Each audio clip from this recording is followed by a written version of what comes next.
Sir ಗ್ರಾಹಕರ ಮೇಲೆ ನೇರ ತೊಂದರೆ ಆಗ್ತಾ ಇದೆ. ಏನಂದರೆ ಈ ಕಳೆದ ಲಾಸ್ಟ್ ಮಂತೇ 990 ರೂಪಾಯಿ ಏನೋ ಜಾಸ್ತಿ ಆಯಿತು. ಈ ತಿರ್ಗಾ 47 ರೂಪಾಯಿ ಜಾಸ್ತಿ ಆಗಿದೆ. ಹೋಗ್ತಾ ಹೋಗ್ತಾ ಎಲ್ಲರನ್ನು ದುಪ್ಪಟ್ಟು ಆಗ್ತಾ ಇರೋದ್ರಿಂದ ನಾವು ಎಲ್ಲ ಬೆಲೆ ಜಾಸ್ತಿ ಮಾಡಬೇಕಾಗುತ್ತೆ. ಆದ್ದರಿಂದ ಗ್ರಾಹಕರ ಮೇಲೆ ನೇರ ಹೊಣೆ ಆಗ್ತಾಯಿದೆ, ಅಂದರೆ ತೊಂದರೆ ಆಗ್ತಾಯಿದೆ ಅವ್ರಿಗೆ. ನೀವು ಎಷ್ಟು ಜಾಸ್ತಿ ಮಾಡ್ತೀವಿ? ಎಲ್ಲ ಐಟಮ್ ಜಾಸ್ತಿ ಮಾಡ್ತಾ ಇದ್ದೀರಾ ಸರ್? ಎಲ್ಲ ಐಟಮ್ ಮಾಡೋಕ್ಕಾಗ್ತಾಯಿಲ್ಲ. ಈಗ ಎಲ್ಲ ಮಾಡಿದ್ರೆ ಈಗ ಕಾಲೇಜ್ ಹುಡುಗರು ಇರ್ತಾರೆ, ದಿನ ಕೂಲಿ ಕೆಲಸದವ್ರು ಇರ್ತಾರೆ, ಅವ್ರಿಗೆಲ್ಲ ಸಡನ್ನಾಗಿ ಮಾಡಿದ್ರೆ ತುಂಬ ತೊಂದರೆ ಆಗುತ್ತೆ. ನಾವು ಈಗ ರೀಸನಬಲಾಗಿ ಒಂದು 5 ರೂಪಾಯಿ 10 ರೂಪಾಯಿ ಕೆಲವೊಂದು ಐಟಮ್ ಮಾತ್ರ ಮಾಡಿದ್ದೀವಿ, ಕೆಲವೊಂದಕ್ಕೆ ಮಾಡಿಲ್ಲ. ಹಳೇದು ಏನು ರೇಟ್ ಇದೆ ಅದಲ್ಲೇ ಮಾಡ್ತಾಯಿದ್ದೀವಿ. ಲಾಭದಲ್ಲಿ ಕಡಿಮೆ ಆದ್ರೂ ಏನಿದೆ ಅವ್ರು ತೊಂದರೆ ಆಗಬಾರ್ದು. ಮುಂದಕ್ಕೆ ಹಿಂಗೆ ಜಾಸ್ತಿ ಆಗ್ತಾಯಿದ್ರೆ ನಾವು ಬೆಲೆ ಏರಿಕೆ ಮಾಡಲೇಬೇಕಾಗುತ್ತೆ. ಆ ಥರ. ಎಷ್ಟು ಗ್ಯಾಸ್ ಬೇಕಾಗುತ್ತೆ ನಿಮಗೆ? ಸರ್ ದಿನಕ್ಕೆ 1 ಸಿಲಿಂಡ್ರ್ ಇಲ್ಲ 2 ಬೇಕಾಗುತ್ತೆ ಸರ್. ರೆಗ್ಯುಲರ್ ಆಗಿ ಒಂದಂತ ಸಾಕು, ಹೆಂಗೆ ವ್ಯಾಪಾರ ಇರುತ್ತೆ ಹಂಗೆ ಸಿಗ್ತಾ ಇದೆ ನಿಮಗೆ. ಕಮರ್ಷಿಯಲ್ ಗ್ಯಾಸ್ ಕೂಡ ಪೂರೈಕೆ ಕೂಡ ಸರಿಯಾಗಿ ಆಗ್ತಾ ಇಲ್ಲ ಅಂತ ಹೇಳ್ತಾ ಇದ್ದಾರೆ ಸರ್.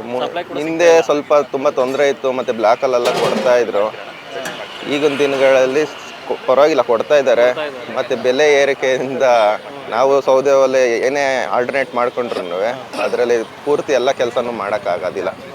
ಕೆಲವೊಂದು ಐಟಮ್ ಮಾಡ್ಬೋದು. ಈಗ ಒಂದು 10 ಐಟಮಲ್ಲಿ ನಾವು ಒಂದು 5-6 ಐಟಮ್ ಮಾಡಿದ್ರೆ ಇನ್ನೊಂದು 5-6 ಐಟಮು ನಾವು ಗ್ಯಾಸ್ ಬೇಕೇ ಬೇಕು. ಈಗ ಕಬಾಬ್ ಆಗಲಿ, ಈ ಚೈನೀಸ್ ಐಟಮ್, ಅದಕ್ಕೆಲ್ಲ ನಮಗೆ ಗ್ಯಾಸ್ ಬೇಕೇ ಬೇಕಾಗುತ್ತೆ. ಆದ್ದರಿಂದ ಇದು ಬೆಲೆ ಏರಿಕೆ ಜಾಸ್ತಿ ಆಗ್ತಾ ಇದ್ದರೆ ಗ್ರಾಹಕರ ಮೇಲೆ ಇನ್ನೂ ಹೊರೆ ಆಗುತ್ತೆ. ಈಗ ಒಂದು ಕಮರ್ಷಿಯಲ್ ಗ್ಯಾಸ್ಗಳು ಏನಾಗ್ತದೆ, ಬ್ಲಾಕಲ್ಲಿ ಕೂಡ ಸೇಲ್ ಆಗ್ತಾ ಇದೆ. ನೀವು ಎಷ್ಟು ಕೊಟ್ಟು ತರ್ತಾ ಇದ್ದೀರಾ ಸರ್? ಇಲ್ಲ, ಈಗ ನಮ್ಮದು ಕನೆಕ್ಷನ್ ಇದೆ, ಅಂದರೆ ಹೋಟೆಲ್ ಇದಕ್ಕೆ ಅಂದ್ಬಿಟ್ಟೆ ನಮಗೆ ರೆಗ್ಯುಲರಾಗಿ ಕೊಡ್ತಾ ಇದ್ದಾರೆ. ಮೊದಲು ಇನ್ನೂ ಆಗಿರಲಿಲ್ಲ, ಆವಾಗ ಸ್ವಲ್ಪ ದುಪ್ಪಟ್ಟು ಕೊಡ್ತಾ ಬರ್ತಾಯಿದ್ವಿ. ಹೌದು, ಮೊದಲು ಇತ್ತು ಸರ್, ಈಗ ಏನಿಲ್ಲ. ನಾರ್ಮಲಿ 3200 ಏನೋ ಇತ್ತು ಸರ್. 5000 6000 ರೂಪಾಯಿ ತನಕನೂ ಕೊಟ್ಟಿದ್ದೀವಿ. ಅಂದರೆ ಸ್ಟಾರ್ಟಿಂಗು ಅಂದರೆ ಯುದ್ಧ ಇದಾಯಿತು ಅಂತ ಬಂದಾಯಿತು. ಈಗ ಸಿಲಿಂಡ್ರ್ ಎಲ್ಲೂ ಸಿಗ್ತಾ ಇರಲಿಲ್ಲ. ಆವಾಗ ಹೋಟ್ಲು ನಡೆಸಲೇಬೇಕು ಅಂತ ಸ್ವಲ್ಪ ಸೌದೆ ಒಲೆನೂ ಸ್ವಲ್ಪ ಆಲ್ಟ್ರೇಟ್ ಮಾಡ್ಕೊಂಡು ಮಾಡಿದ್ವಿ.